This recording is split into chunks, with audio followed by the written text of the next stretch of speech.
Welcome to Lena's Romantasy Collection. You are about to dive into the Handler's Leash. If you love dystopian romances with major touch her and die energy and terrifying alphas who simp for their handlers, you have found your new obsession. I love seeing how far our pack reaches, so please drop a comment below telling me where you are watching or listening from right now.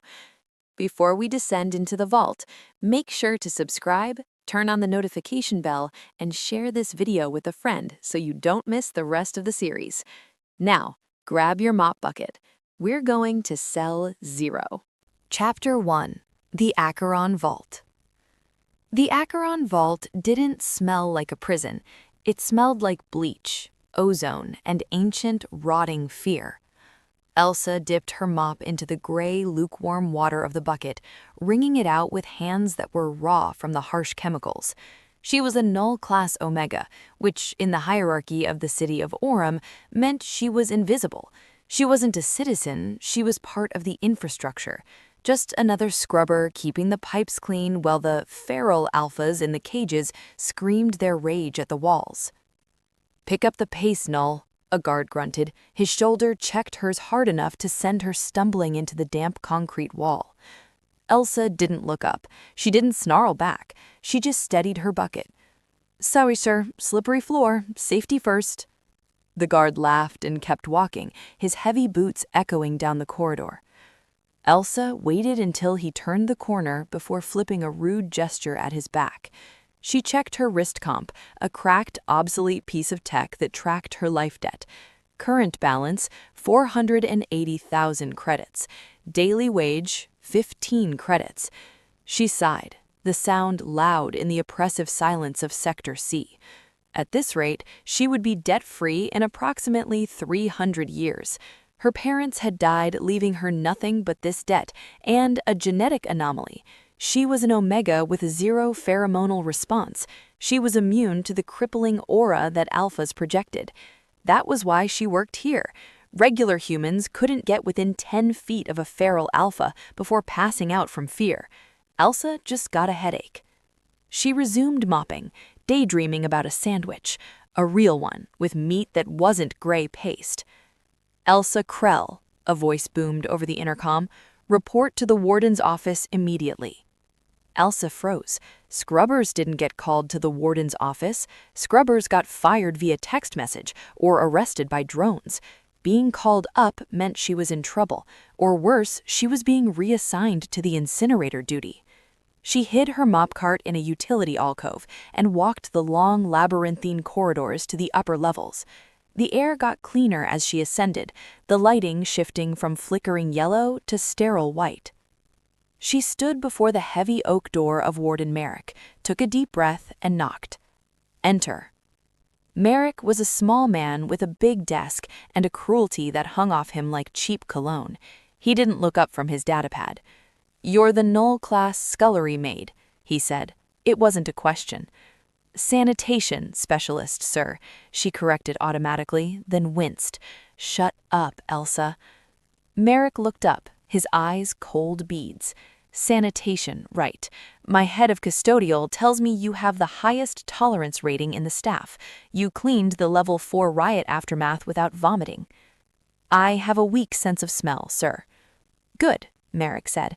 He tossed a black key card onto the desk. It slid across the polished wood and stopped at her edge. It was marked with a single red 0. Elsa stared at it. The blood drained from her face. "Cell 0?" she whispered. "The janitor assigned to that unit retired early," Merrick said with a thin, nasty smile. "Heart failure. The occupant is messy.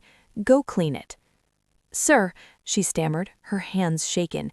"Cell 0 houses the Void, Silas Vane. He's a primordial. I'm just a scrubber. If I go in there—" "If you go in there, you get a 10-credit bonus," Merrick cut her off. "If you refuse, I add a penalty fee to your life debt and throw you in the hole for insubordination." He went back to his screen. "Don't leave streaks, Krell."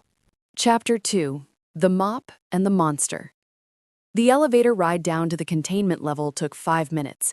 It felt like a descent into hell. Cell 0 wasn't a cage. It was a bunker buried beneath the bedrock. The air here was freezing, and the pressure was immense, a physical weight that pressed against Elsa's eardrums. Two elite guards stood outside the blast door. They were wearing full mech suits, their visors opaque. When Elsa approached with her mop bucket, they stepped aside quickly as if she were carrying a plague. "You have 20 minutes," one of the guards said, his voice distorted. "Do not make eye contact. Do not speak to it. If he moves, drop to the floor and pray." "Comforting," Elsa muttered. She swiped the black keycard. The blast door hissed, the locks disengaging with a series of heavy thuds. The metal slid open. Inside, it was pitch black. Elsa stepped in, the doors sealing shut behind her with a finality that made her knees weak. She fumbled for the light switch on the wall, but nothing happened. "Great," she whispered. "Budget cuts reach the dungeon, too." She tapped her wrist comp, activating the small flashlight. The beam cut through the darkness, illuminating dust motes and damp stone. The cell was massive, a cavern of reinforced concrete, and in the center, chained to the back wall by shackles thick enough to anchor a battleship, sat the monster, Silas Vane. He was huge. Even sitting on the floor, his shoulders were broad enough to block out the sun. He was shirtless, his skin a road map of pale scars against obsidian tattoos that seemed to shift in the light. His hair was long, black, and matted, hiding his face. He didn't move. He was like a statue carved from nightmares. Elsa swallowed the lump of terror in her throat. Just do the job, she told herself. He hasn't moved in 10 years. He's probably comatose. She dipped her mop into the bucket. The slosh of water sounded like a gunshot in the silence. She started in the corner, keeping her eyes on the floor. The concrete was stained with something dark and dry. She scrubbed harder. 10 credits, Elsa muttered to herself, her nervous tick taking over. 10 credits buys a nutrient bar. Maybe chocolate flavor, probably chalk flavor. I hate this place. I hate Merrick. I hate concrete. She worked her way closer to the center, closer to him. Silas shifted. The sound of the chains rattling was low, heavy. Elsa froze. She kept her head down, scrubbing the same spot until the stone was raw. A low vibration started in the air. It wasn't a sound, it was a feeling. It rattled her teeth. It was a growl, deep and primal, coming from the chest of the man chained before her. Elsa looked up. Silas had lifted his head. His eyes were glowing, literally glowing, a burning electric violet in the dark. He bared his teeth, razor-sharp canines that were definitely not human. He lunged forward, the chains snapping taut just inches from her face. Most people would have screamed. Most people would have died of a heart attack right there. Elsa was tired, she was hungry, and she had just spent 10 minutes scrubbing that specific spot. Without thinking, she lifted her wet, soapy rag and smacked him right on the nose. Thwack. "Hey," Elsa snapped, "I just sanitized that. Do you have any idea how hard it is to get drool out of porous concrete?" The growl cut off instantly. The silence that followed was absolute. Silas blinked. He looked at the rag, then at her. He seemed confused. Elsa realized what she had done. Panic flooded her veins, but her mouth, as usual, kept moving. "Don't look at me like that," she hissed, pointing a shaking finger at him. "You're making a mess. Sit your massive ego down before I get the spray bottle." Outside, in the surveillance room, the guards gasped. Inside Zero Cell, Silas Vane, the destroyer of worlds, the primordial alpha, stared at the tiny, trembling woman in the gray jumpsuit. A slow, terrifying smirk spread across his face. It cracked the mask of his rage. He moved. The chains groaned as he shifted his weight. He didn't tear her throat out. Instead, he dropped to his knees, lowering himself until his glowing violet eyes were level with hers. "Make me," he rasped. His voice sounded like gravel grinding on velvet. It was unused, hoarse, and dark. Elsa stared at him, her heart hammering against her ribs like a trapped bird. She held her mop like a spear. I will, she squeaked. I have disinfectant. Chapter 3. The Handler. Elsa didn't remember leaving the cell. One minute she was threatening a demigod with bleach, the next she was leaning against the cold metal of the corridor wall, hyperventilating. The guards were staring at her, not with disgust this time, but with bewilderment. "You're alive," the mech suit god said. He sounded disappointed. "Barely," Elsa wheezed. He talked." "He talked?" The guard stiffened. "Vane hasn't spoken a word since the siege of Sector 7. What did he say?" Elsa flushed. She couldn't tell them. He said, "Nothing important," just mumbled. She grabbed her cart and fled. That night she couldn't sleep. She lay in her bunk in the maintenance crawl space she called a room, staring at the rusted pipes above her head.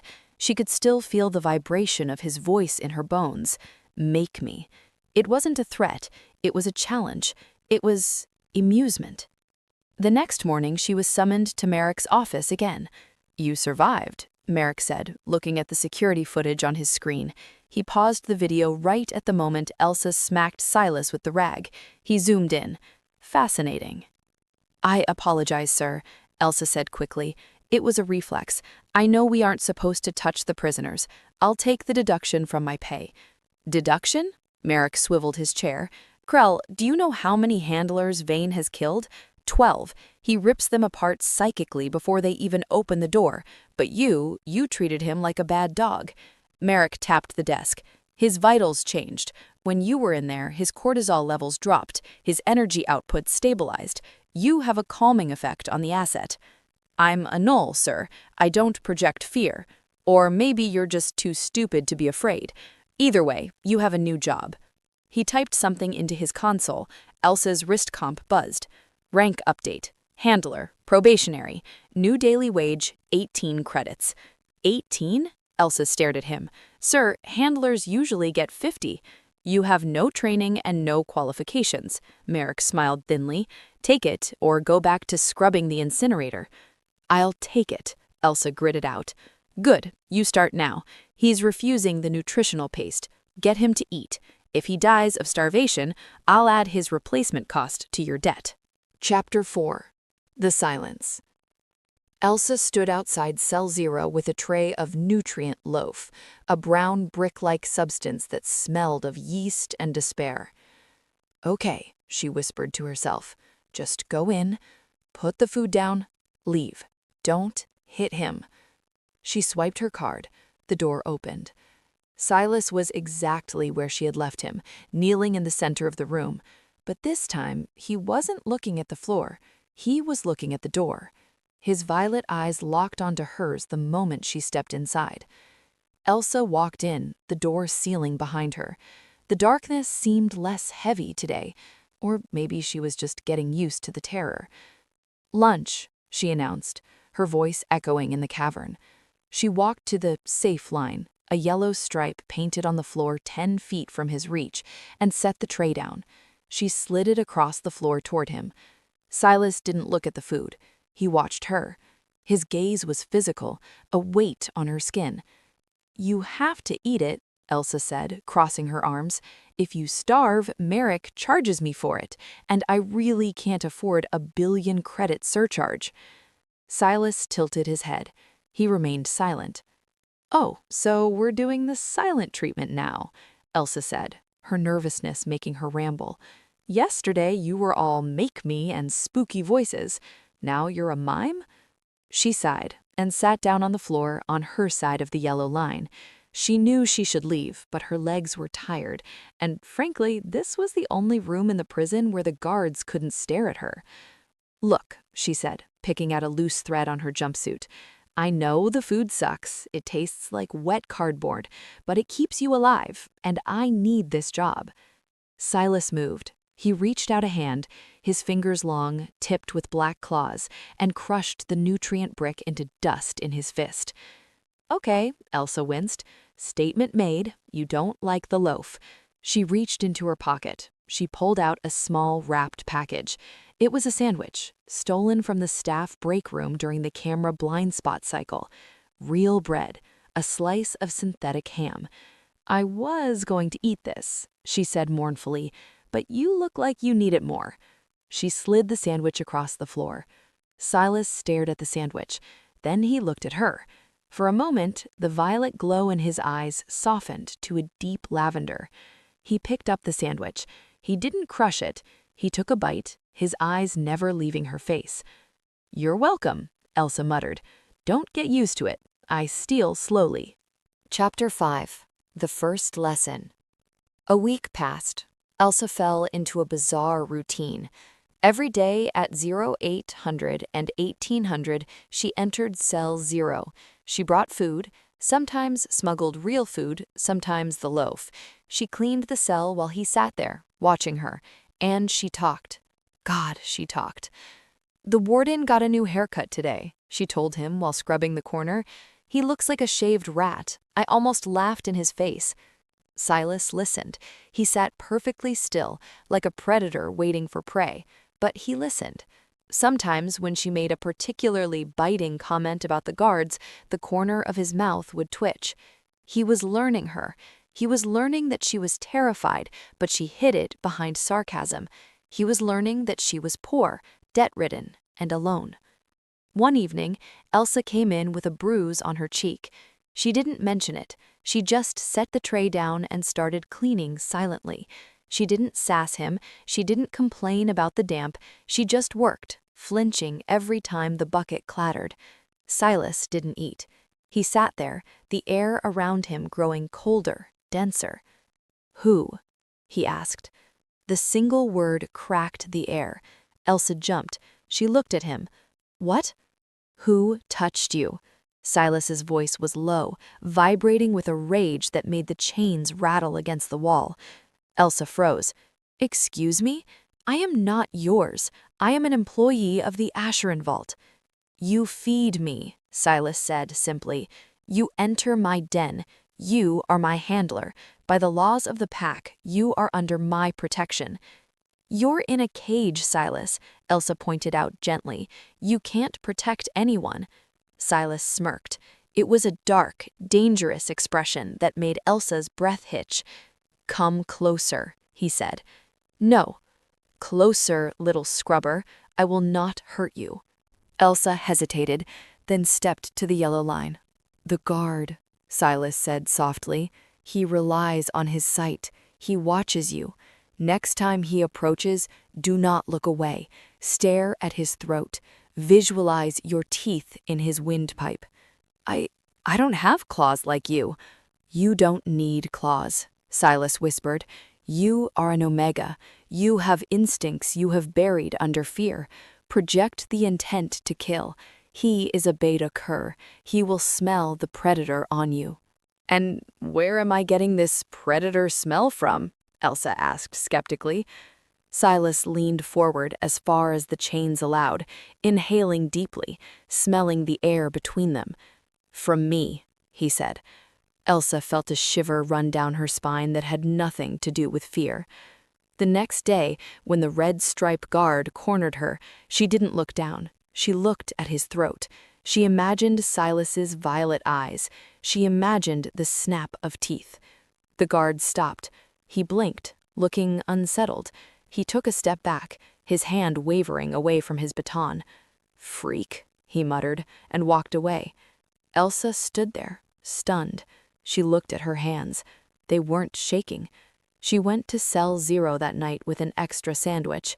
"It worked," she told him. Silas took the food, his fingers brushing hers for the first time. His skin was burning hot. "Good girl," he rumbled. "Now sit. Tell me about the rat-haired warden." Chapter 6. The Battery.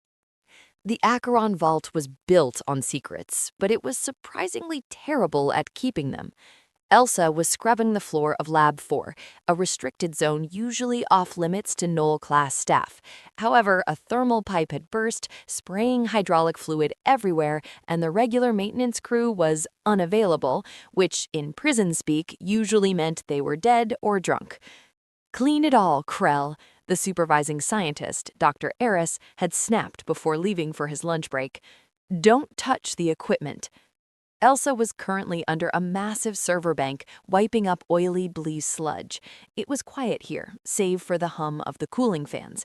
As she reached for a rag, her hand brushed against something hard under the desk. It was a data pod. Dr. Eris must have dropped it. Elsa knew she should leave it. Touching it was a crime punishable by immediate contract termination and possibly being thrown into the feral pits. But curiosity was a disease, and Elsa was terminal. She wiped her grease-stained fingers on her jumpsuit and tapped the screen. It wasn't locked. Project Siphon. Subject 0. Silas Vane. Status critical. Elsa frowned. She swiped to the next page. It wasn't a prisoner file, it was an energy schematic. The graphic showed the Acheron vault at the bottom and the gleaming city of Arim above. Thick red lines pulsed from the prison cells, traveling up massive conduits to the city. Energy output, 94%. Source, biological alpha essence. Notes, subject 0 is reaching depletion. Warning, subject requires a biological ground for excess energy. Null-class interaction recommended for stabilization. Final extraction scheduled for 72 hours. Elsa felt the blood drain from her face.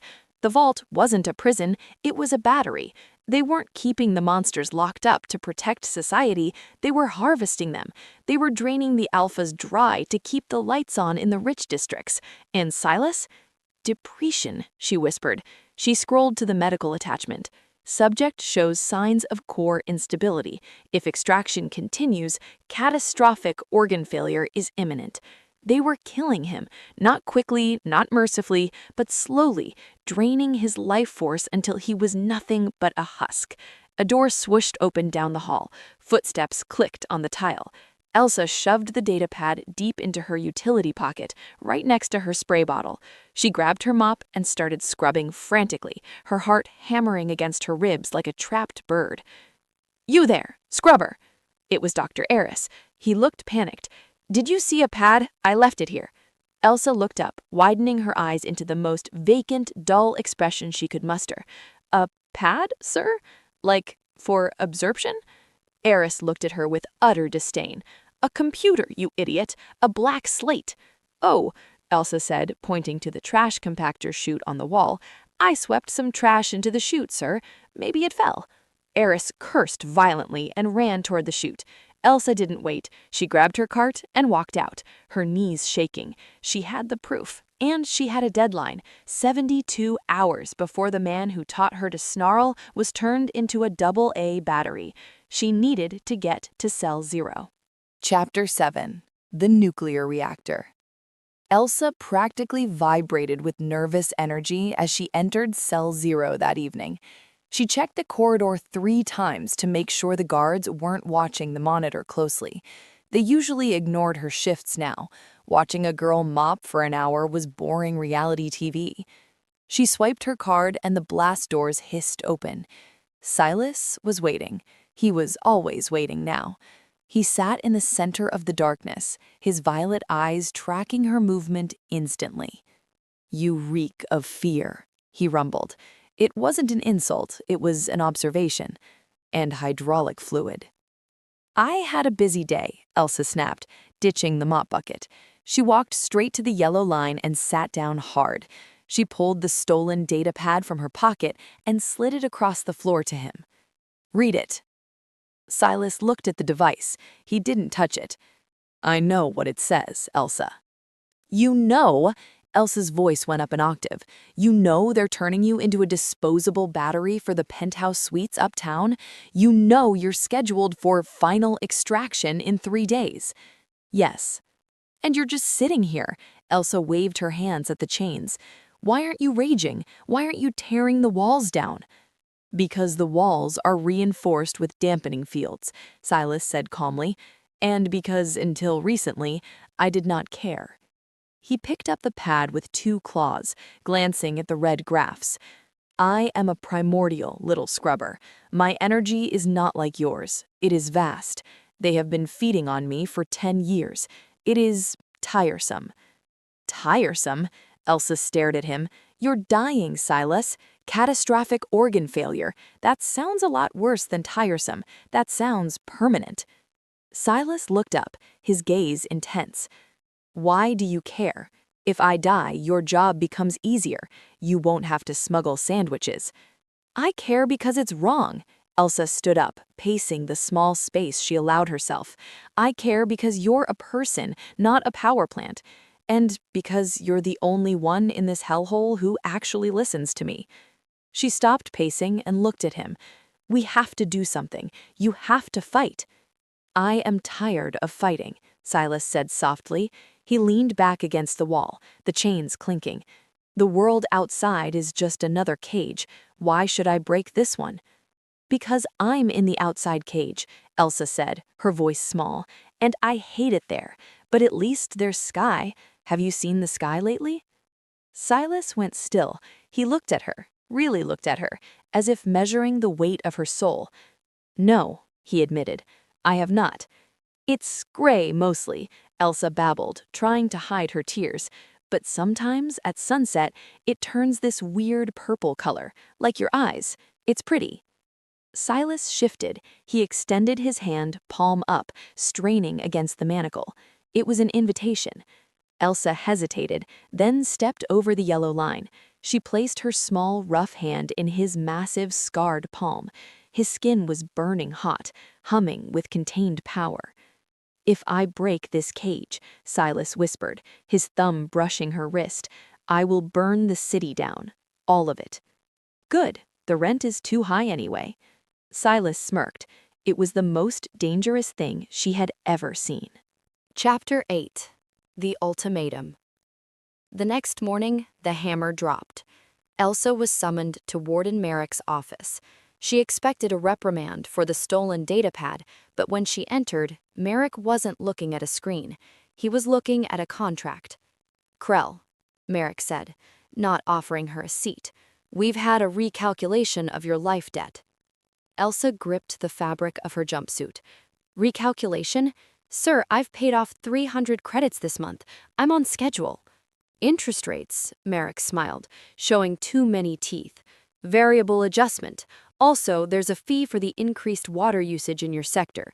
You're down another 50,000. Elsa felt like she'd been punched in the gut. That's impossible. You're just making numbers up. I am the law in this facility, Krell, Merrick said coldly. But I have a solution, a way to wipe your debt entirely. He slid a paper across the desk. It was a transfer order. Destination? The Feral Breeding Program. Elsa read the words and bile rose in her throat. Null-class omegas were rare. They were valuable for breeding because they could survive the process with aggressive alphas. No, Elsa whispered. I won't do it. You don't have a choice, Merrick said, standing up, unless you help us with Project Siphon. Elsa froze. What? Subject 0, Merrick said, walking around the desk. He's resisting the final extraction protocols. His energy spikes are erratic. He's fighting the drain. But he listens to you. You've domesticated him. Merrick leaned in, invading her personal space. He smelled of mint and rot. Tomorrow night, we begin the procedure. I want you in the room. I want you to hold his hand, stroke his hair, whatever you do to keep him calm. Keep him docile while we hook him up to the core. If he stays quiet until he expires, I clear your debt. Elsa stared at him. He wanted her to be the Judas goat. He wanted her to lead Silas to the slaughterhouse and keep him calm while they bled him dry. And if I refuse? Elsa asked, her voice trembling.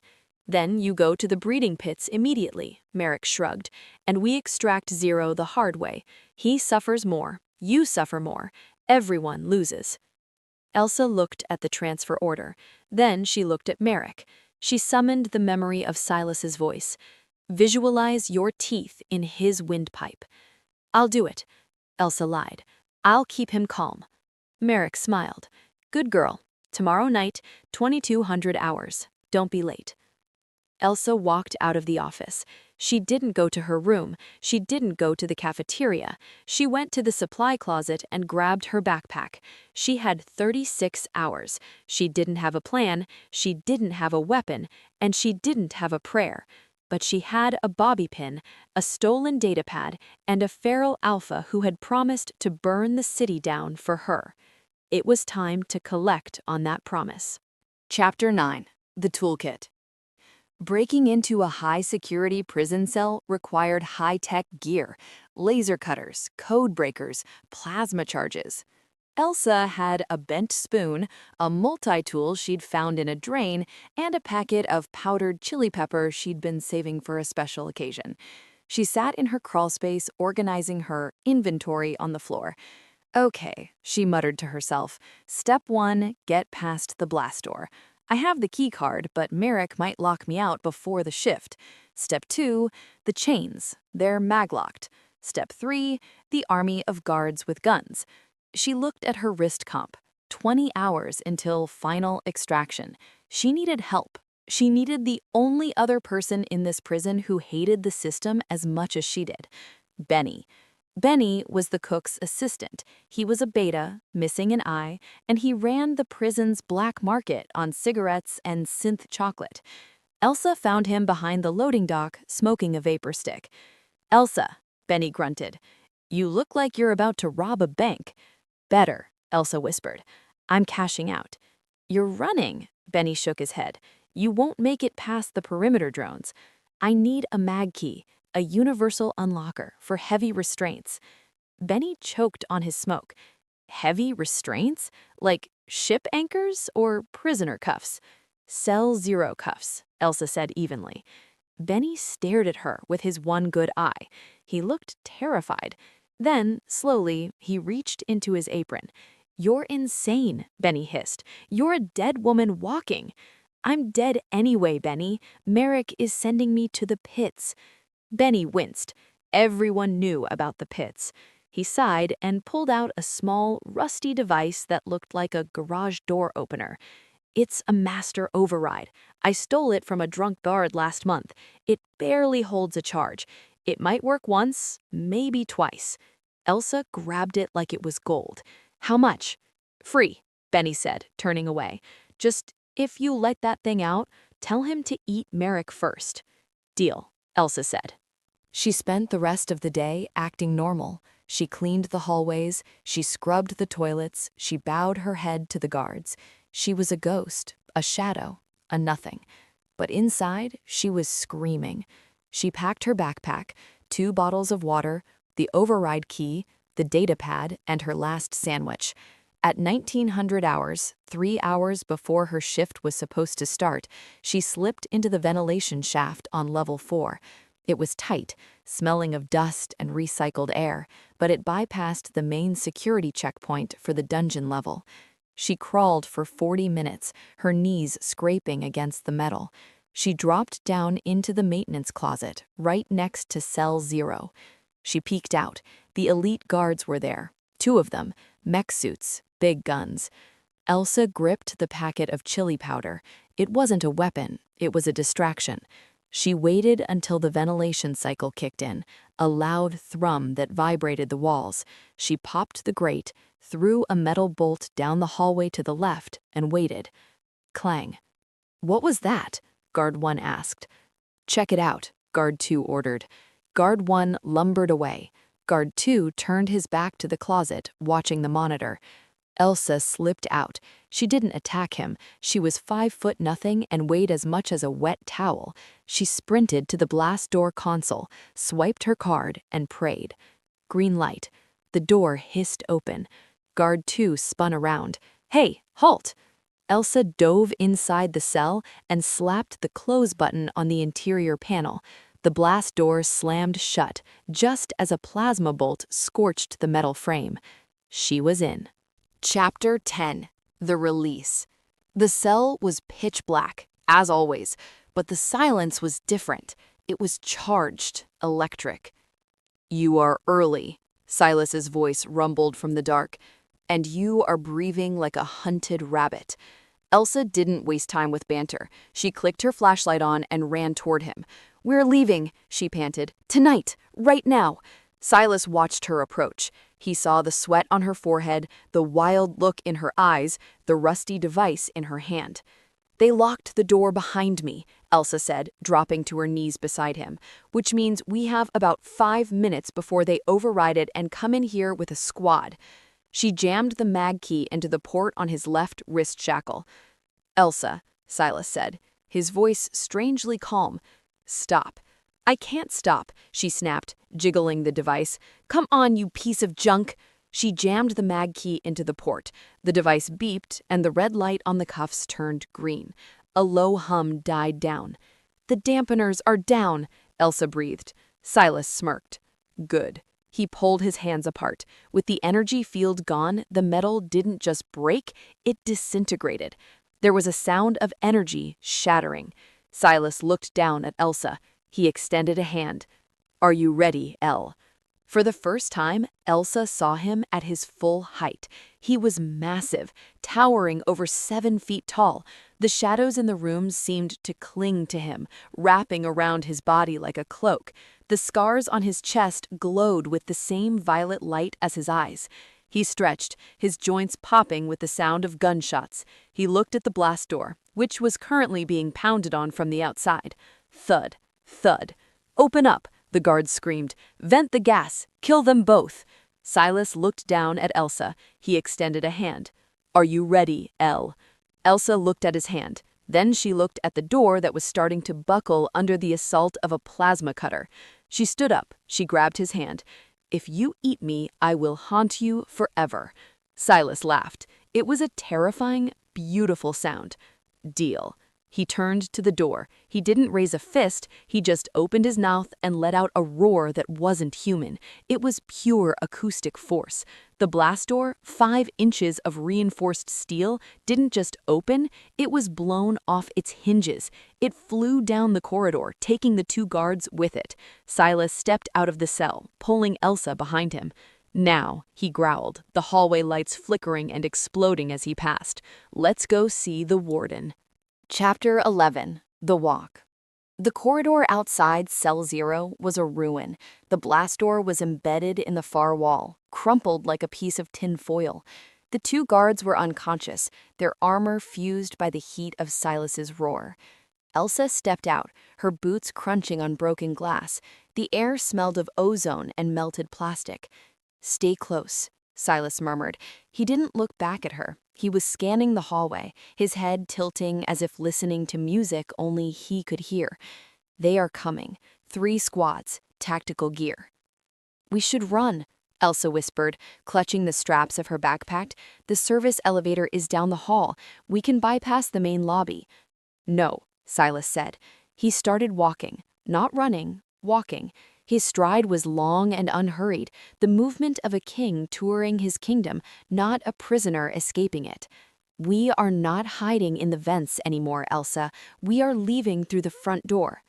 "That's the stupidest thing I've ever heard," Elsa hissed, jogging to keep up with him. "There are turrets, there are drones. You might be a god monster, but I am very squishy." Silas glanced down at her, a flicker of amusement in his dark gaze. "Squishy. I will remember that." They turned the corner and ran straight into the first squad.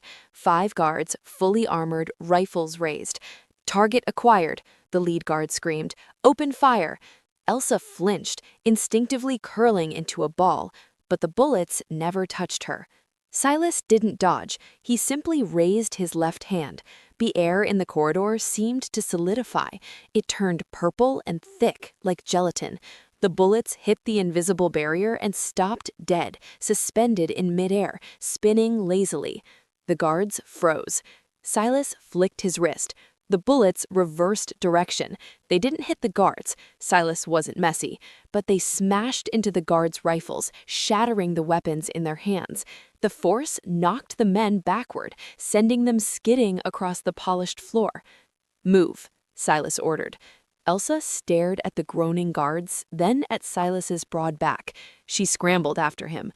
You could have done that the whole time, she demanded, her voice rising in pitch.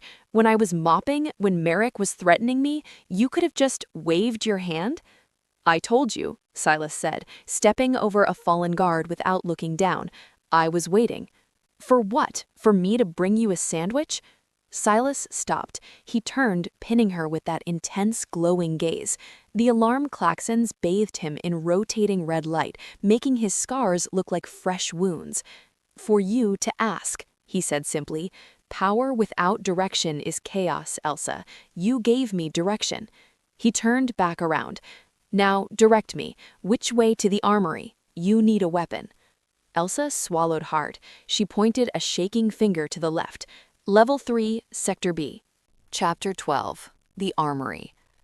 The door to the Sector B armory was locked with a biometric scanner. Silas didn't have a fingerprint on file. He did, however, have a fist. He punched the control panel. Sparks showered down, the lock shorted, and he ripped the metal door open with a screech of tearing steel. Elsa slipped inside.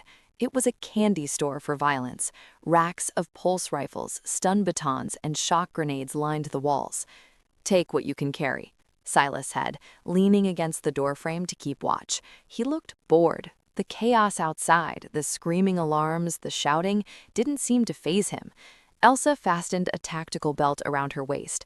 She was small, and the recoil of a pulse rifle would probably dislocate her shoulder. She opted for speed. She grabbed 2 stun batons, collapsible, high voltage, and clipped them to her waist. She filled her pockets with flashbang grenades. Stun batons? Silas raised an eyebrow. You intend to tickle them? These put out 50,000 volts, Elsa snapped, testing one. It crackled with a vicious blue arc. And unlike you, I don't want to turn people into paste. I just want them to nap. Mercy, Silas mused. A dangerous habit. It's not mercy, it's efficiency. Dead bodies cause paperwork. Unconscious ones just cause headaches.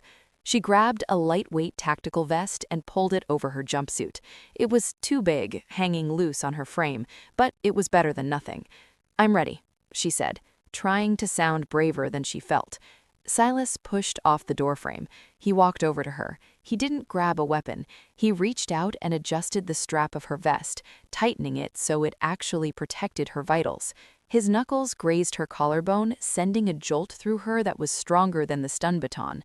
Stay behind me, he murmured. If they get close, use the stick. Do not hesitate. I won't, Elsa promised. Good. He turned to the hallway. We have company. A heavy mechanical thudding shook the floor. That's a riot droid, Elsa whispered, recognizing the sound. Heavy armor, minigun arm. We can't fight that in a hallway. We are not fighting it, Silas said, cracking his neck. I am dismantling it. He stepped out. The droid, a hulking mass of black chrome, spun its Gatling gun. Brrrr. The noise was deafening. Elsa covered her ears, crouching in the armory doorway. Silas moved like smoke. He didn't block the bullets this time. He dodged them, moving faster than the eye could track. He closed the distance in a heartbeat, sliding under the gun barrel. He grabbed the droid's leg and pulled. The 10-ton machine flipped into the air. Before it hit the ground, Silas drove his fist into its central processor. The machine convulsed and died. Elsa peeked out. Silas was standing on top of the smoking scrap metal. Next, he said. Chapter 13. The Kitchen. We have to go through the kitchens, Elsa said as they moved to level 2. Why? Silas asked. The main lift is faster. Because Benny is there, Elsa said. He helped me get the mag key. If they find out, Merrick will throw him in the pits. I have to warn him. Silas stopped. He looked at her, his expression unreadable. You risk our escape for a cook? He's my friend, Elsa said stubbornly. He gave me extra rations when I was broke. I'm not leaving him. Silas stared at her for a long second. Then he nodded. Lead the way. They burst into the industrial kitchen. It was empty of staff except for one man hiding under a stainless steel prep table. Benny, Elsa hissed. Benny peeked out. His one good eye widened when he saw Elsa, and then nearly popped out of his head when he saw the 7-foot nightmare standing behind her. Sweet mother of... Benny scrambled back, knocking over a stack of pans. You let it out! You actually let it out! His name is Silas, Elsa said, running over to help him up. And he's not an it. Benny, you have to hide. Merrick knows the key came from somewhere. Go to the dry storage, lock yourself in, pretend you've been there all shift. Benny was shaking. He looked at Silas, who was looming over the prep table, sniffing a pot of boiling soup with a look of disgust. He's going to kill us all, Benny said. Only the bad ones, Elsa promised. Go, now. Benny nodded frantically and bolted toward the pantry. Silas watched him go. He dipped a claw into the soup pot, tasted it, and grimaced. Needs salt. Focus, please, Elsa said, grabbing his arm. It was like grabbing a tree branch. Silas looked down at her hand on his arm. He didn't pull away. You are loyal, he observed softly, to those who feed you. I'm loyal to people who treat me like a human being, Elsa corrected. Now come on, the exit is 2 levels up. Wait, Silas said. He reached onto the counter and grabbed a massive butcher's knife. He held it out to her. You have a baton, take this too. Batteries fail, steel does not. Elsa looked at the knife. It was terrifying. She took it and shoved it into her belt. Fine, she said, but if I trip and stab myself, I'm blaming you. I will accept the blame. Let us go. The warden is getting impatient. I can smell his cologne from here. Chapter 14. The Warden's Trap. Attention, Subject 0 and Miss Krell. Merrick's voice boomed over the facility's PA system. It echoed off the metal walls of the stairwell they were climbing. It was calm, oily, and infuriating. I must admit, Merrick continued, his voice distorted by static. I am impressed. I expected the beast to kill you, Elsa. I didn't expect you to put it on a leash. Elsa froze on the stairs. Silas growled, a low rumble that vibrated against her back. Keep moving, Silas said. He is trying to stall us. You are heading for the east exit, Merrick's voice taunted. Predictable, but I'm afraid that door has been welded shut. In fact, all the exits are sealed. Protocol Omega. Elsa stopped. Protocol Omega seals the whole building. It pumps nerve gas into the corridors. Correct, Merrick said cheerfully. The gas is deploying in 3 minutes. However, I am a sporting man. The ventilation in the training arena is still active. If you want to breathe, come to the arena. Let's finish this properly. The intercom clicked off. A moment later, a hissing sound started from the vents above them. Green mist began to drift down. Gas! Elsa covered her mouth with her sleeve. He's hurting us. To the arena, Silas said. His eyes were burning violet infernos. He wants a show. It's a trap, Silas. The arena is a kill box. It's where they test the new weapon prototypes. I know, Silas said.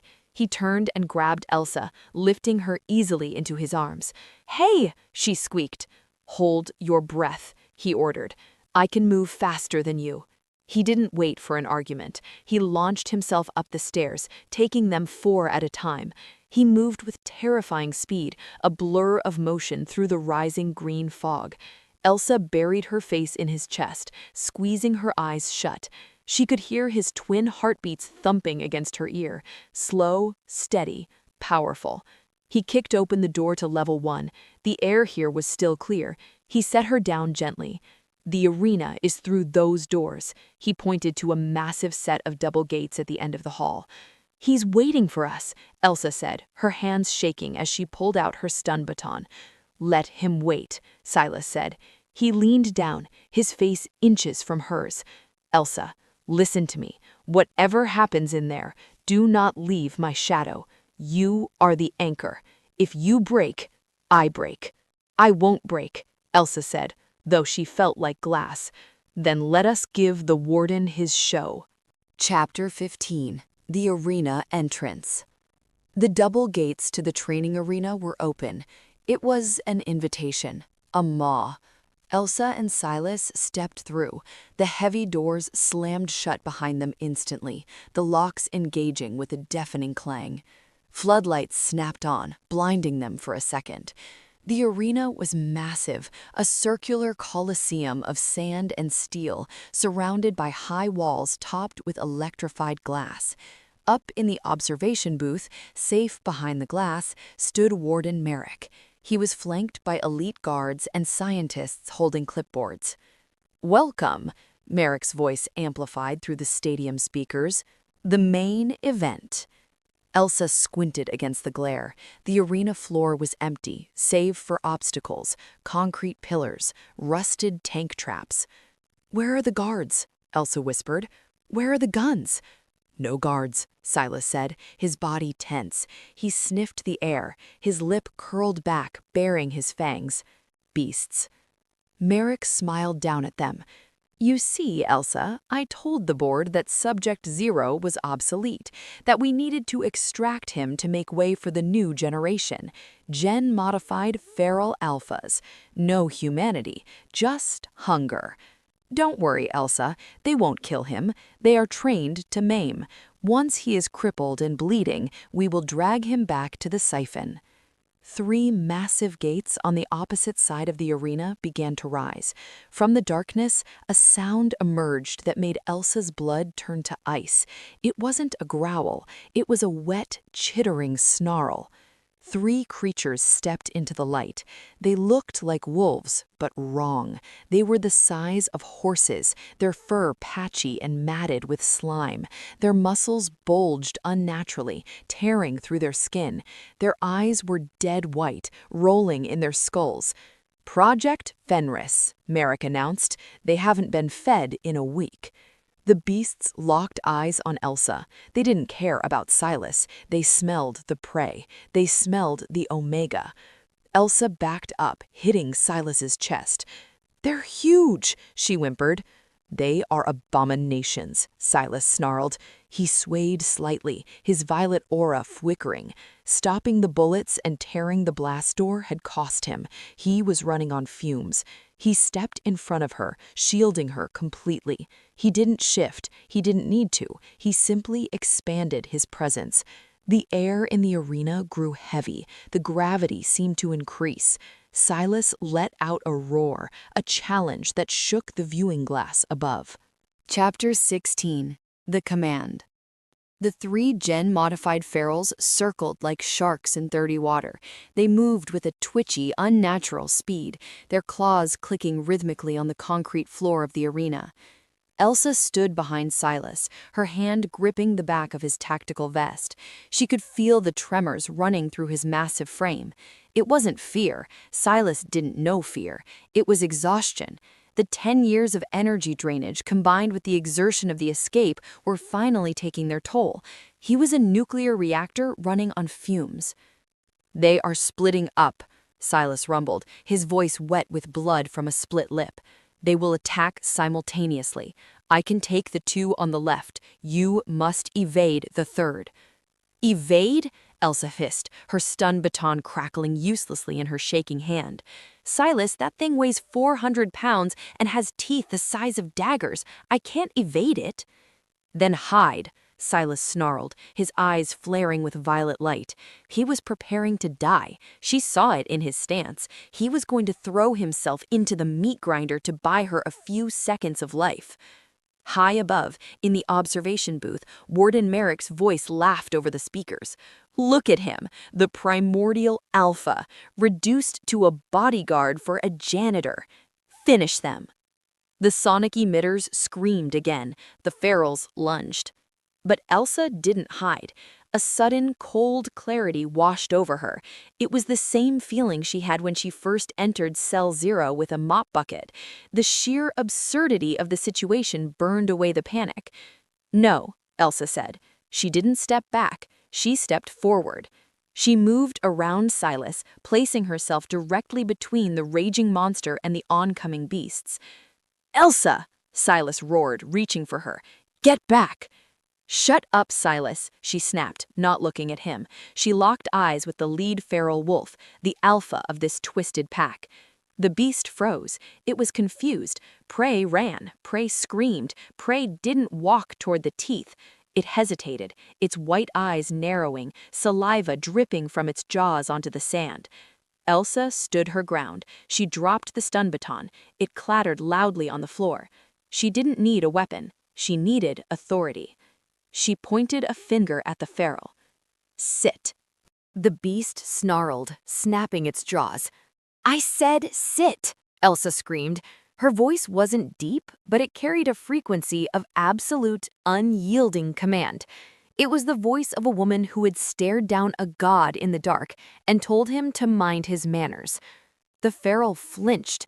The conditioning drilled into it, the fear of authority, the memory of the shock color, warred with its hunger.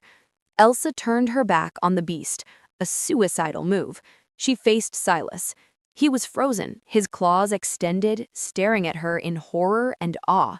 He was vibrating with lethal energy, ready to explode. You too, Elsa said, poking him hard in his bleeding chest. Look at me, Silas. Stop trying to die. I didn't bust you out so you could become dog food. Elsa, his voice cracked. They will kill you. They are waiting for a sign of weakness, she whispered fiercely, grabbing the lapels of his vest and yanking him down to her level. If you panic, we die. If you rage, we die. You need to focus. Anchor yourself. To what? He breathed, his violet eyes wild. To me, she slapped him. Not hard, but enough to snap his focus. Sit, she commanded softly. Calm down. Let me handle this. The elite guards in the booth laughed. Merrick sneered, but Silas didn't laugh. The fog of rage in his eyes cleared, replaced by a crystalline intensity. He looked at this tiny, fragile creature who commanded him like he was a puppy, and he submitted. Slowly, deliberately, the primordial alpha sank to his knees in the sand. He lowered his head, exposing his neck to her, the ultimate sign of trust. He placed his forehead against her stomach, wrapping his arms around her waist.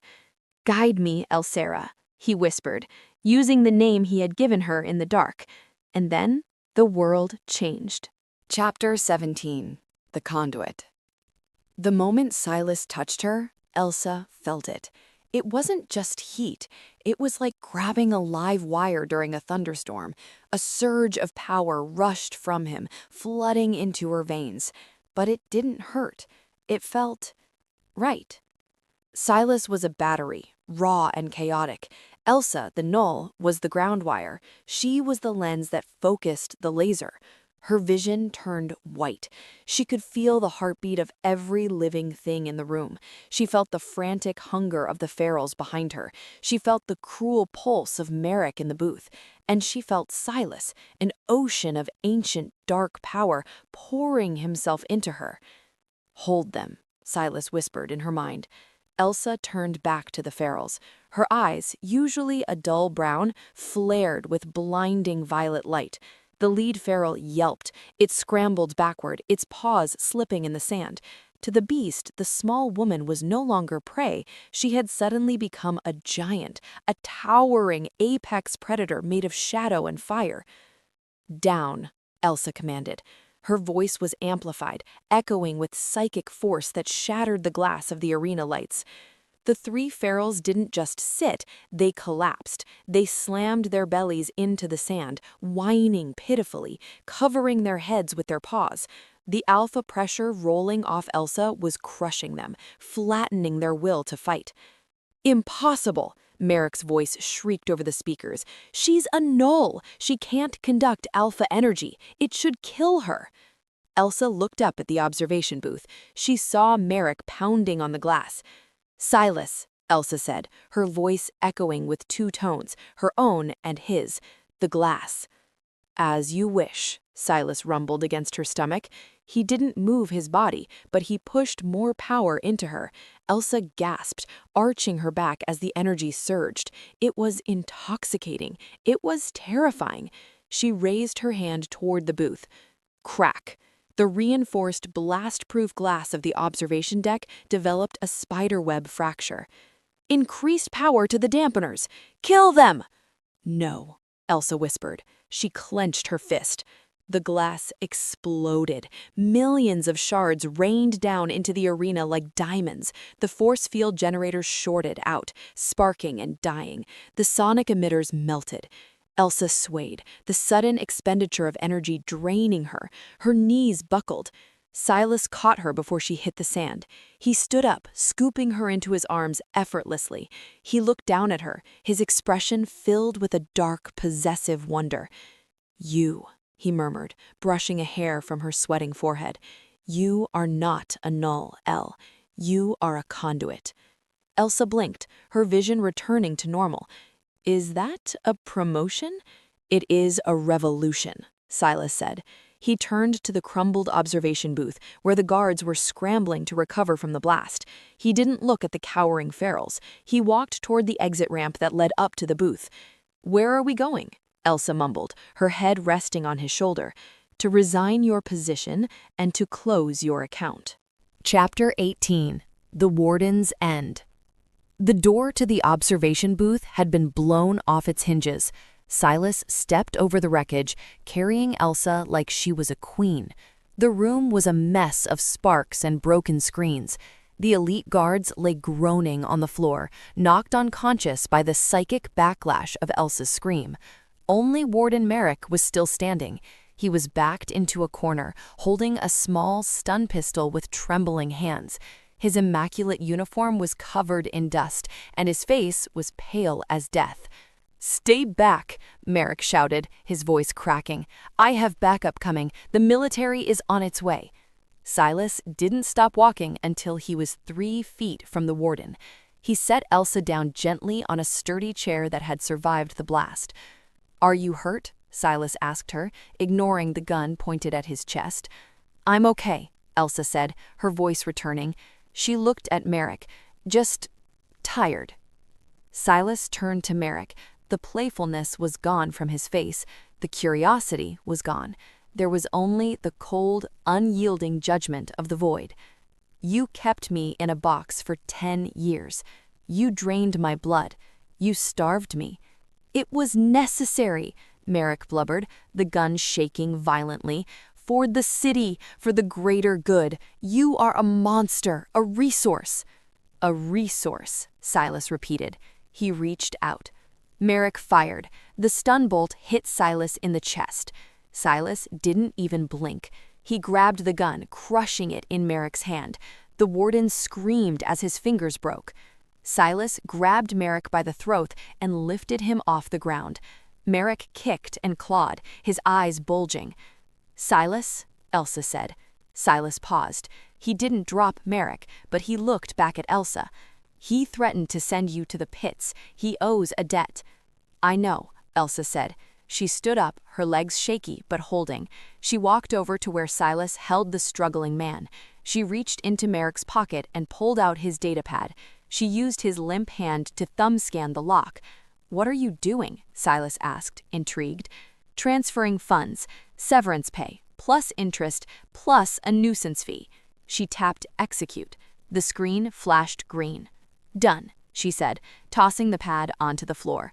"My life debt is 0, and his personal account is empty." Merrick made a choking sound of despair. "Now," Elsa said, looking into Merrick's terrified eyes, "you can drop him." "Drop him?" Silas asked. "Or drop him?" "We aren't murderers, Silas. We're just leaving." Silas looked disappointed, but he nodded. "As you command." He threw Merrick, not at the wall, but through the broken window, back down into the arena. Merrick landed in a pile of sand. He groaned, alive but broken. Then a low growl echoed from the shadows of the arena floor. The 3 feral beasts, recovering from the blast, lifted their heads. They were hungry, and the man who had tormented them with sonic collars was now lying in their pen. Merrick screamed as the shadows closed in. Elsa turned away. "Let's go." Silas watched the scene below for a second longer, a grim satisfaction on his face. Then he turned to Elsa. "The exit is this way, the surface." Chapter 19. The Cold Outside. The final blast door to the surface wasn't guarded. The guards had fled when the arena exploded. Silas tore the heavy lock off with a casual flick of his wrist and pushed the door open. The wind hit them first. It was freezing, carrying the scent of pine and snow. It was sharp, clean, and utterly unlike the recycled, stale air of the Acheron vault. Elsa stepped out. Her boots sank into white powder. Snow. She had seen pictures of it, but she had never touched it. It was night. The sky was a vast, endless canvas of stars, unblocked by the smog of the Undercity. A massive, broken moon hung low on the horizon. "It's cold," Elsa whispered, hugging her arms around herself. Her tactical vest offered little protection against the biting wind. "It is," Silas agreed. He stepped out beside her. The cold didn't seem to bother him. He closed his eyes and inhaled deeply, filling his lungs with the first free air he had tasted in a decade. He looked wilder out here. The moonlight caught the sharp angles of his face, the scars on his chest, the untamed length of his hair. He didn't look like a prisoner anymore. He looked like a king reclaiming his territory. "We cannot stay here," he said, opening his eyes. "The perimeter drones will circle back soon, and you are freezing." He unzipped his tactical vest, which he had stolen from a guard 2 sizes larger than him, and wrapped it around Elsa's shoulders. It was warm from his body heat and smelled of ozone and musk. "What about you?" Elsa asked, her teeth chattering. "I burn hot," he murmured. "Come." He didn't wait for her to walk. He picked her up again, cradling her against his chest. Elsa didn't argue. She was exhausted, and his warmth was the only thing keeping her from collapsing. "Where do we go?" she asked, burying her face in his neck. "There's nothing out here but the wastelands." "Not nothing," Silas said. He began to run. His speed was inhuman. He moved over the snowdrifts like a wolf, silent and swift. The wind whipped past them, but in his arms, Elsa felt safe. The prison, the concrete tomb that had been her entire life, receded into the distance, becoming just a dark blot on the landscape. "I know a place," Silas told her over the sound of the wind. "From before, an old sanctuary. They will not find us there." Elsa looked back one last time at the Acheron vault.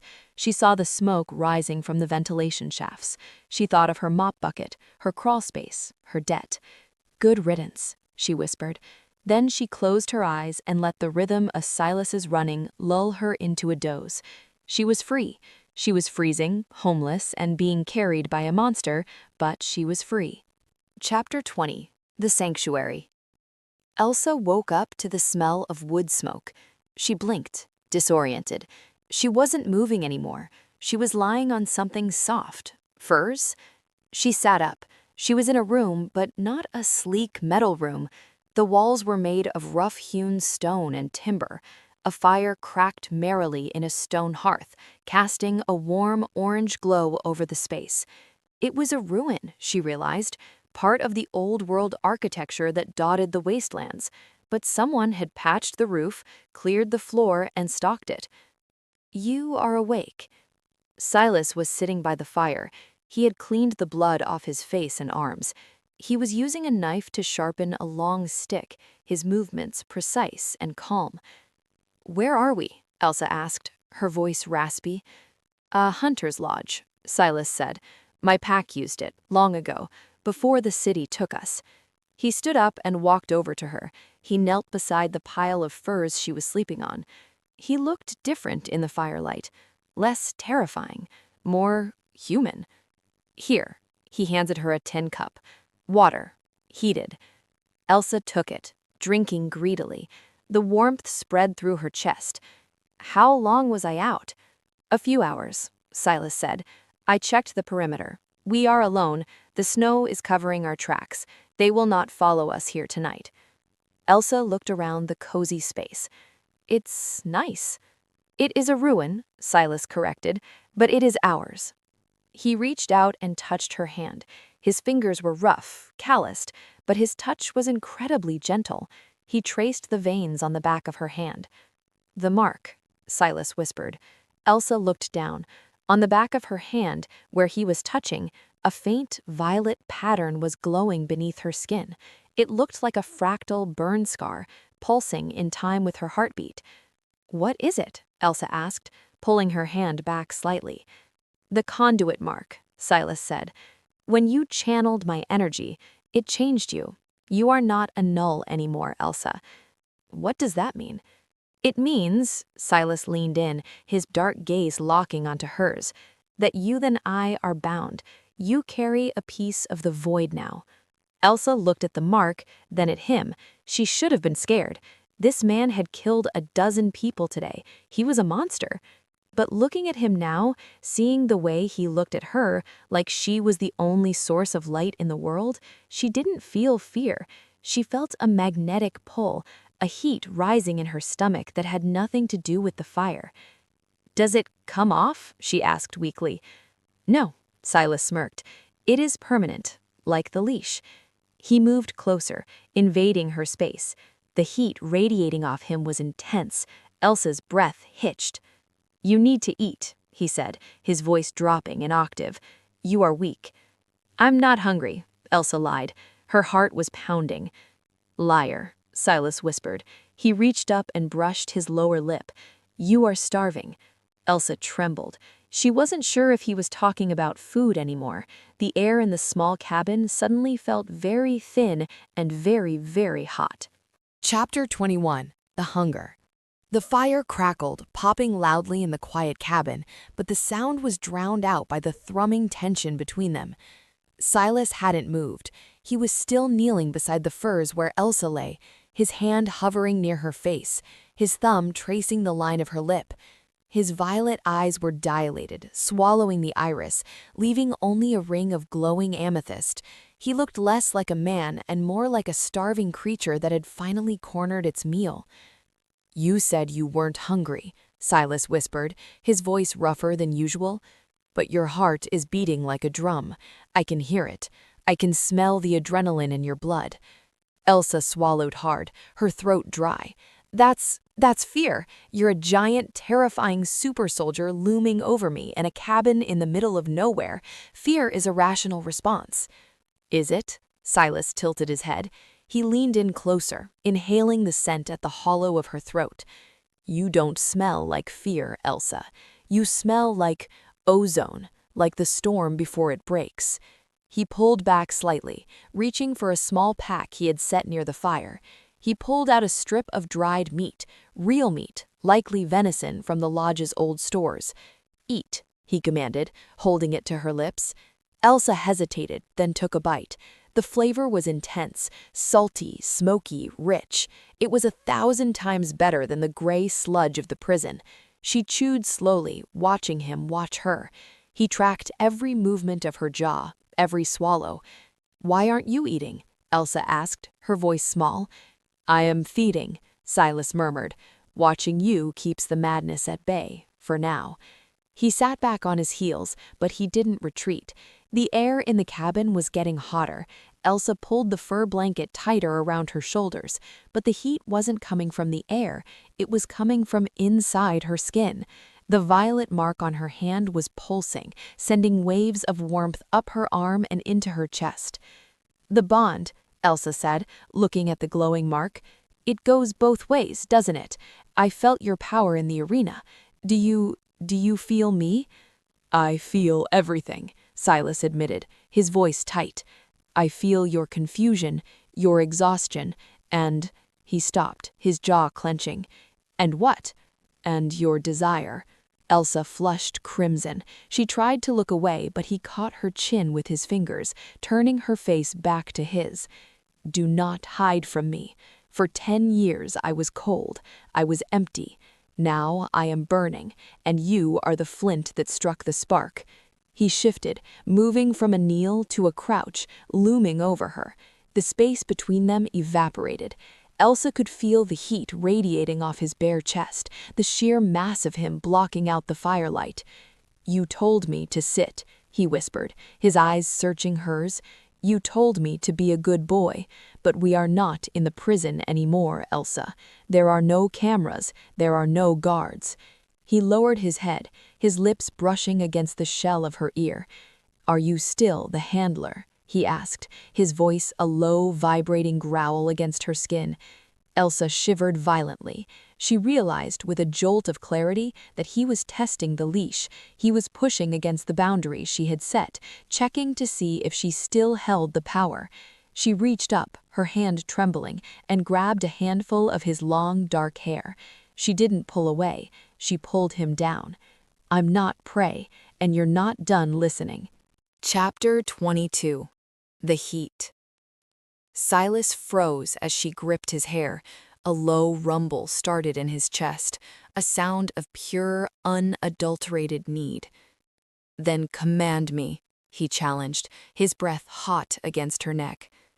Elsa's heart hammered, but the instinct, the handler's instinct that had kept her alive in Cell 0, surged forward. She pushed against his chest, hard. "Lie back," she ordered. It was a gamble. He was a primordial alpha, a creature of dominance. But Silas didn't fight her. He let out a shuddering breath and shifted, moving off her and lying back onto the furs. He looked up at her, his eyes glowing like dying stars, waiting. Elsa crawled over him. He was massive beneath her, a landscape of muscle and scars. She straddled his waist, settling her weight on him. The contact was electric.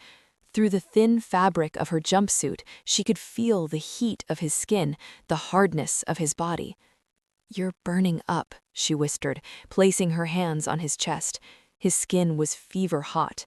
The alpha heat. She had heard rumors about it, a biological imperative triggered by the presence of a compatible mate. "It is the siphon, Elsa," Silas gasped, his hands gripping her hips, his claws retracted but digging in possessively. "The energy, it has nowhere to go. It needs a release. You are the conduit, Elsa. You are the only thing that can take it." "Then let it go," Elsa said. She leaned down and kissed him. It wasn't a gentle kiss. It was a collision. Silas groaned, a sound torn from the depths of his soul, and surged up to meet her.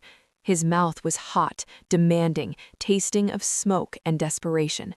He kissed her like he was drowning, and she was oxygen. Elsa gasped as the psychic bond flared to life. It wasn't just physical sensation, it was a mental avalanche. She felt his decade of loneliness, his rage, his awe of her, and he felt her defiance, her hidden softness, her desire to be consumed. His hands moved up her back, tangling in her hair, pulling her closer until there was no air left between them. He flipped them over in one fluid motion, pinning her into the soft furs. He hovered above her, bracing his weight on his forearms, framing her face. "Mine," he growled against her lips. "You are mine. The city cannot have you. The warden cannot have you. You belong to the void." "Shut up and kiss me, Silas," Elsa breathed, wrapping her legs around his waist, pulling him down. He obliged. He kissed her throat, his teeth grazing the pulse point, making her arch off the furs. He stripped the tactical vest from her shoulders, his large hands roaming over her body with a reverence that bordered on worship. Every place he touched left a trail of fire. When skin finally met skin, the world seemed to dissolve. The violet mark on Elsa's hand began to glow brightly, and the scars on Silas's chest answered, pulsing with the same light. "Elsa," he choked out, his forehead resting against hers, his eyes squeezed shut as he fought for control. "I don't know if I can be gentle. I have forgotten how." "I don't need gentle," Elsa whispered, running her hands down his scarred back, feeling the tension in his muscles. "I need you to be here, with me." Silas shuddered. He looked at her one last time, an unspoken question in his eyes. Elsa answered by pulling him down to her. The heat consumed them. It was a physical and metaphysical merging, the alpha energy pouring into her, the conduit accepting it, cycling it back to him doubled. It was intense, overwhelming, and perfect. In the ruins of the old world, with the snowstorm howling outside, they burned together, forging a bond that iron chains never could. Chapter 23. The Morning After. Elsa woke to silence. The fire had burned down to glowing embers. The cabin was dim, illuminated only by the faint morning light filtering through the cracks in the boarded window. She felt heavy, warm and sore in a way that made her blush. Silas was asleep. It was a sight so rare she held her breath, afraid to break it. He was lying on his back, one arm thrown over his eyes, the other wrapped protectively around her waist, pinning her to his side. The tension that usually defined his face, the furrowed brow, the clenched jaw, was gone. He looked younger. Elsa carefully tried to shimmy out from under his arm. His grip tightened instantly. He didn't open his eyes. "Do not leave," he rumbled, his voice thick with sleep. "I need to pee," Elsa whispered. "Unless you want me to do that here, let me up." One violet eye cracked open. He smirked, a lazy, satisfied expression. "Fine, but come back." He released her. Elsa scrambled up, grabbing the fur blanket to wrap around her nakedness. The cold air of the cabin hit her skin, reminding her that they were still in the wastelands, still hunted. She walked to the heavy wooden door and cracked it open. The world outside was blindingly white. The storm had passed, leaving a blanket of pristine snow covering the ruins. It was beautiful, peaceful, and deadly silent. Elsa looked at her hand. The violet fractal mark was still there, but it had settled. It wasn't glowing anymore. It looked like an intricate tattoo woven into her skin. She stepped out into the snow, barefoot, testing the sensation. She felt different, lighter, yet anchored. She held up her hand toward a dead pine tree a few yards away. She remembered the feeling in the arena, the surge of power. She closed her eyes and reached for the tether in her mind that connected her to Silas. It was there, a hum of energy in the back of her skull. She pulled on it just a little. Snap. Violet lightning crackled from her fingertips. It hit the tree. Boom! The tree didn't just break, it exploded. Splinters of wood showered the snow. The trunk was sheared in half as if hit by a cannonball. Elsa jumped back, staring at her hand in horror. "Holy—" "Impressive," a deep voice said from the doorway. She spun around. Silas was leaning against the doorframe, wearing only his trousers. He didn't look horrified, he looked proud. "I barely touched it," Elsa stammered. I just pulled a little bit." "You are channeling a primordial," Silas said, walking into the snow to join her. The cold didn't seem to touch him.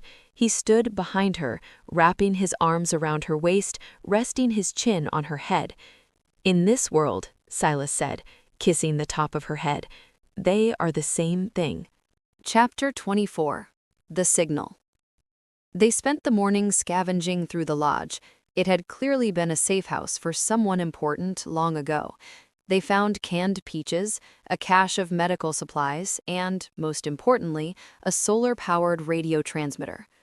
Elsa sat on the floor, tinkering with the radio wires, using her multi-tool. Silas sat nearby, cleaning the pulse rifle they had stolen from the prison. "If I can get this frequency open," Elsa muttered, twisting a copper wire, "we might be able to intercept the city's patrol channels, see if they're tracking us." "They are tracking us," Silas said without looking up. "Merrick is dead, but the board is not. I am the battery that powers their civilization. They will not let me go."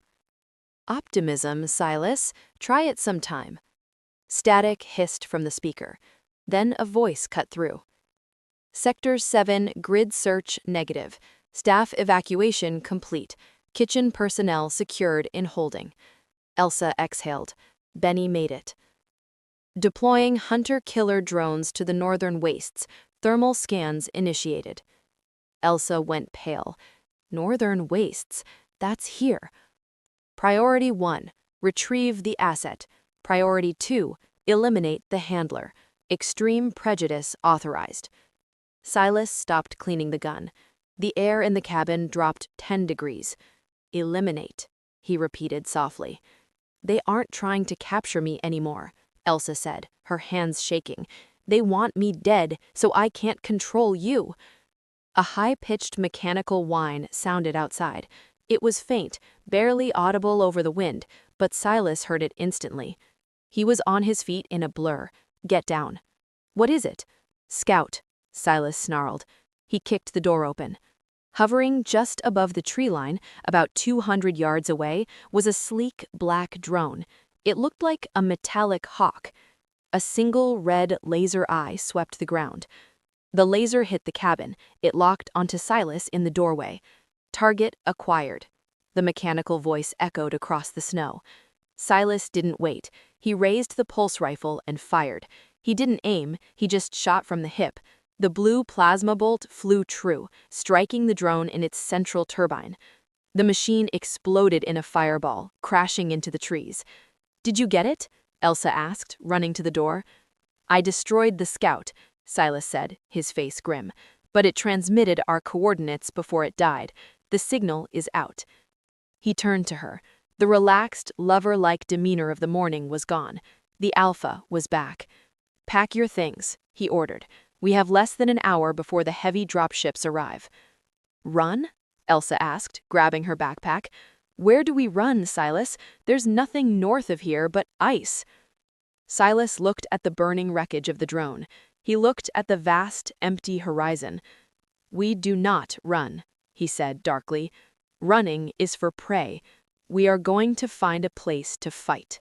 Chapter 25. The King of the Wasteland. They left the cabin 10 minutes later. Silas carried the heavy weapons.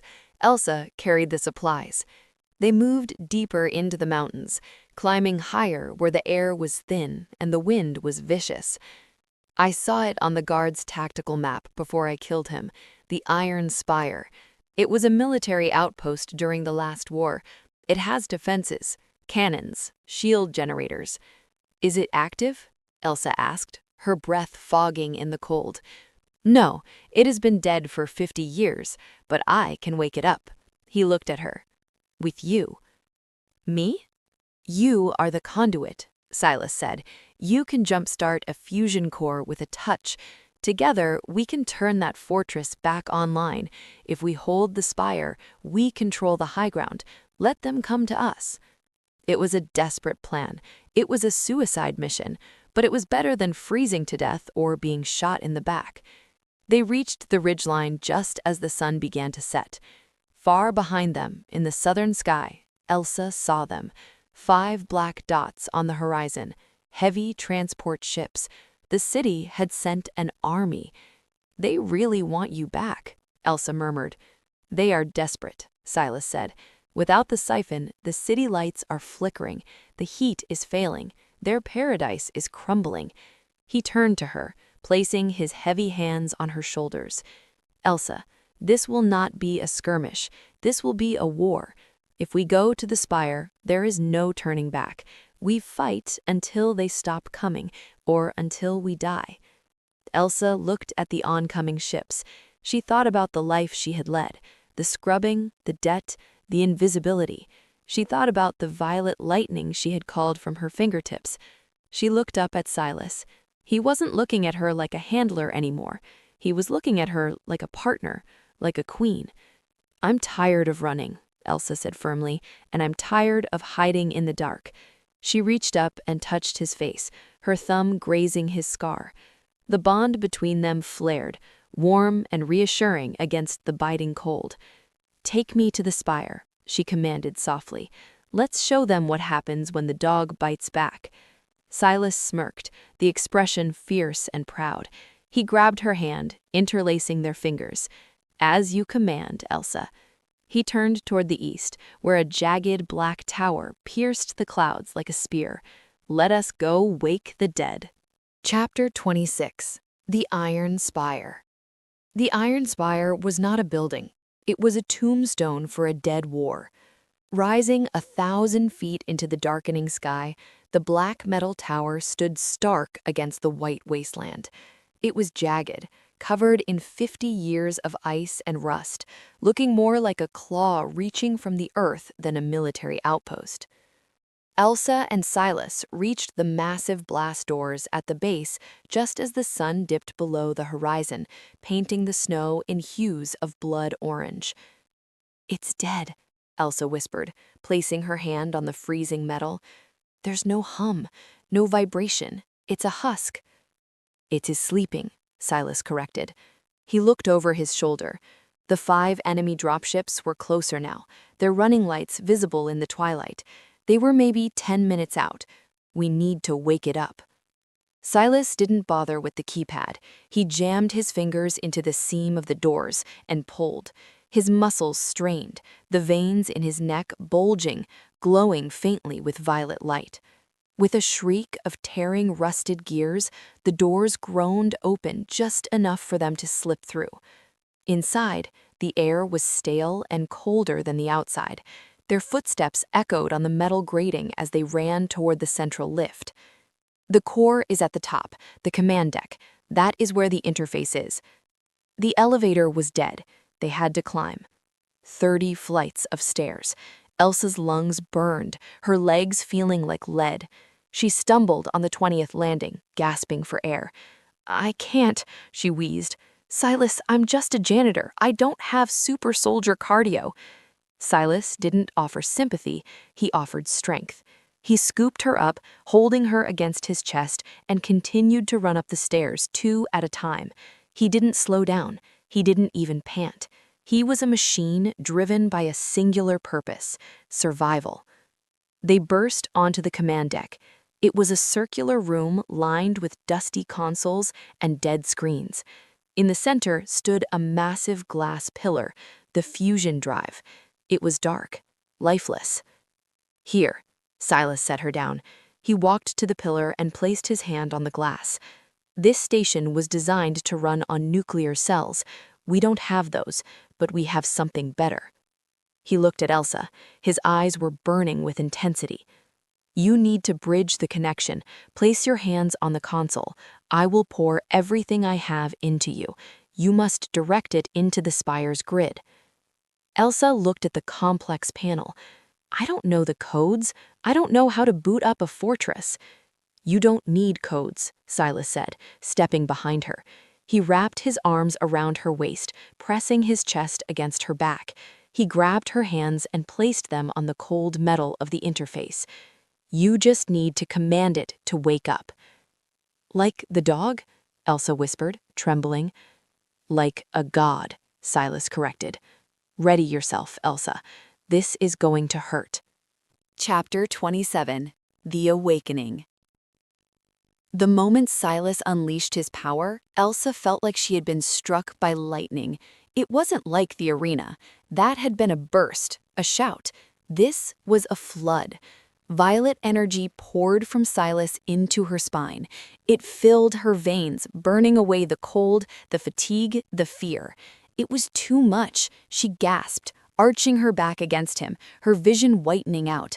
"Focus," Silas roared in her ear. "Don't let it scatter. Push it into the machine."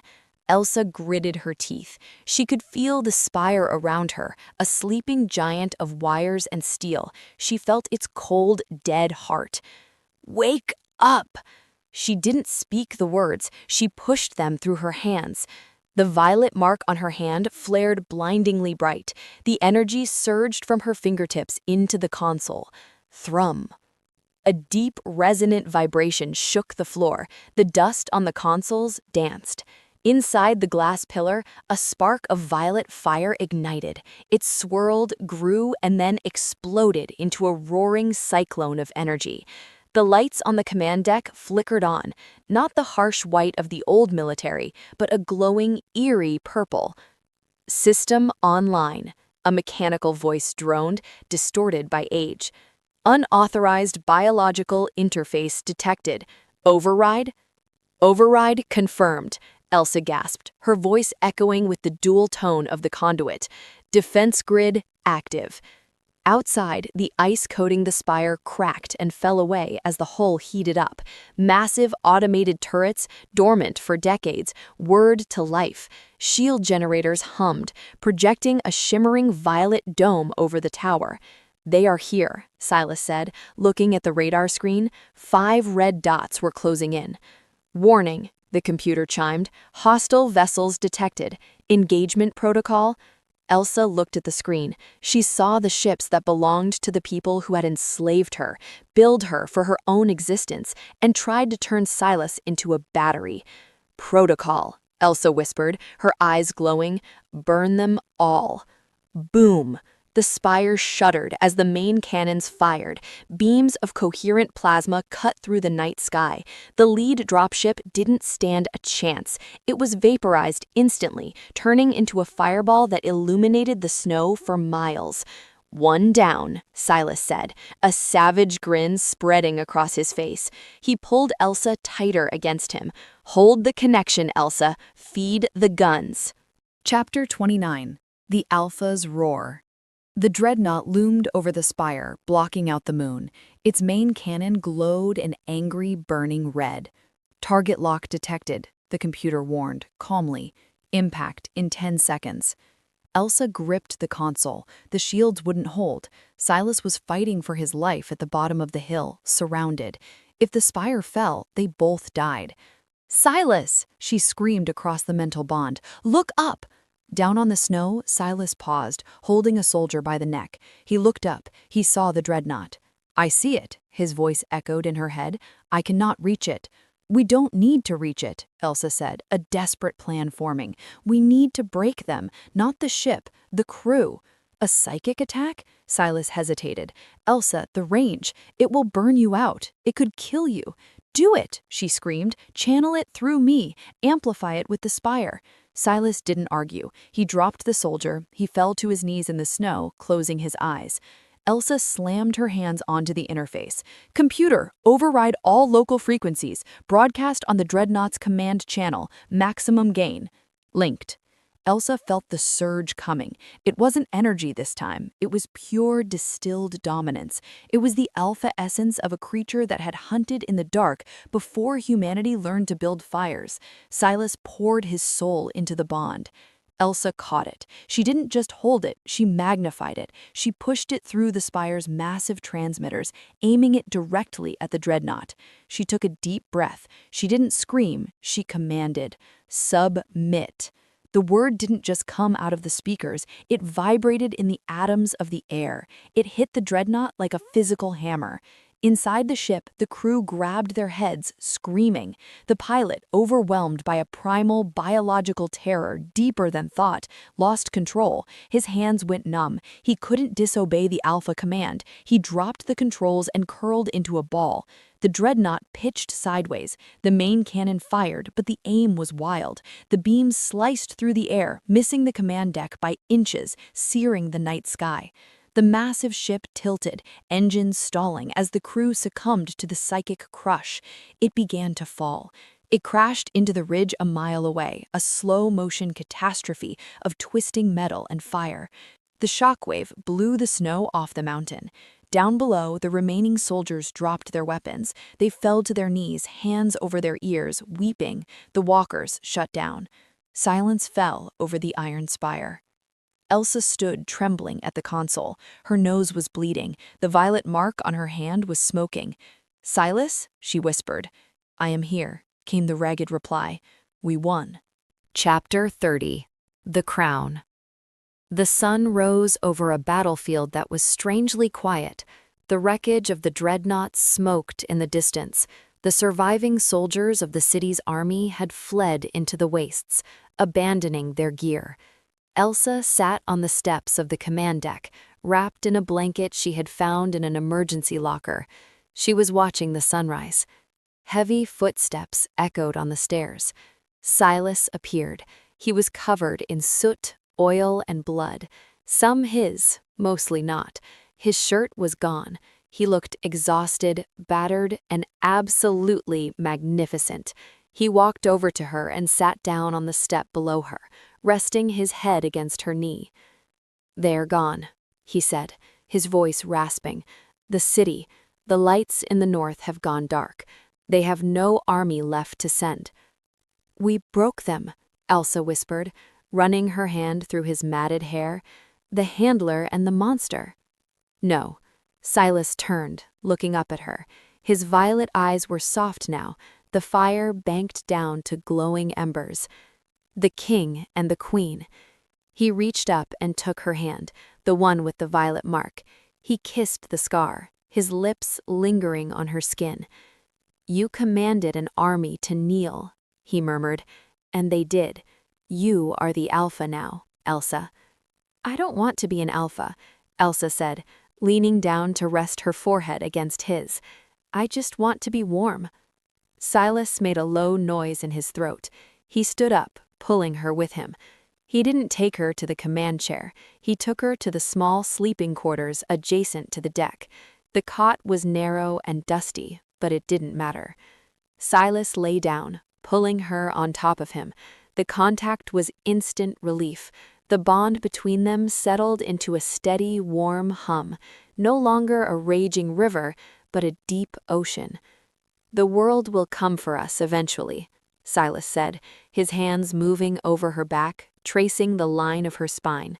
"Scavengers, warlords, refugees looking for a leader." "Let them come," Elsa whispered, kissing his throat. "We have a fortress, we have big guns, and we have the leash," Silas growled playfully, flipping her over so he hovered above her. The playfulness vanished quickly, replaced by the intense, consuming heat that lived between them. He kissed her, and it wasn't a desperate kiss of survival this time. It was a claiming. It was slow, deep, and thorough. His hands found skin beneath her oversized shirt. The friction of his calloused palms against her softness made her gasp.